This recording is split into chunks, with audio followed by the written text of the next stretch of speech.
मेरी पत्नी को जब से पता चला है कि मेरे भजन का आधा फल उसको मिलेगा, तो मुझे जल्दी सुबह उठा देती है और खुद फोन पे सीरियल देखती रहती है। बार बार मेरा काउंटर चेक करती है कि हाँ, और क्या घाटा थोड़ी होने देंगे अपने में। बहुत सुंदर। तो प्रणाम करते हैं ऐसी पत्नी को जो आपको भजन के लिए प्रेरित। खुद खुद मोबाइल देखती रहती है कि नहीं भाई, ये गलत है।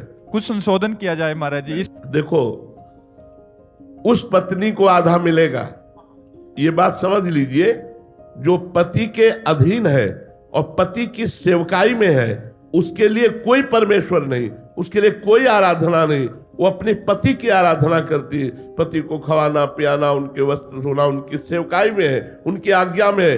तो पति चाहे जिस तीर्थ में जाए, चाहे जो धर्म करे, चाहे जो जप करे, चाहे जो यज्ञ करे, उसकी धर्म पत्नी को आधा हिस्सा उसका मिलेगा, क्योंकि उसने उसको परमेश्वर माना है।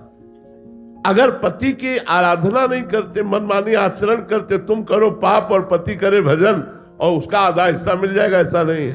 तो हमें लगता है पत्नी को अपनी अर्धांगिनी प्राण प्यारी मान करके धर्म पूर्वक पति भगवत मार्ग में अपने को चलाते हुए और संसारिक कार्य करे, और पत्नी अपने पति को भगवान मानकर आठों पहर उसकी आराधना, उसके चिंतन, उसके मनन में रहे, तो पति का आधा धर्म का हिस्सा उसको प्राप्त हो जाएगा और दोनों मंगल में भगवत कृपा पात्र बन जाएंगे। लेकिन पत्नी विमुख हो या पर पुरुष गमन करती हो या अपने पति का अपमान करती हो, तो भी आधा हिस्सा नहीं प्राप्त होगा। फिर नहीं प्राप्त होगा। फिर वो धर्म विरुद्ध चल रही तो आधा हिस्सा क्यों प्राप्त होगा? धर्म युक्त चल रही हो तो उसे आधा हिस्सा प्राप्त होगा।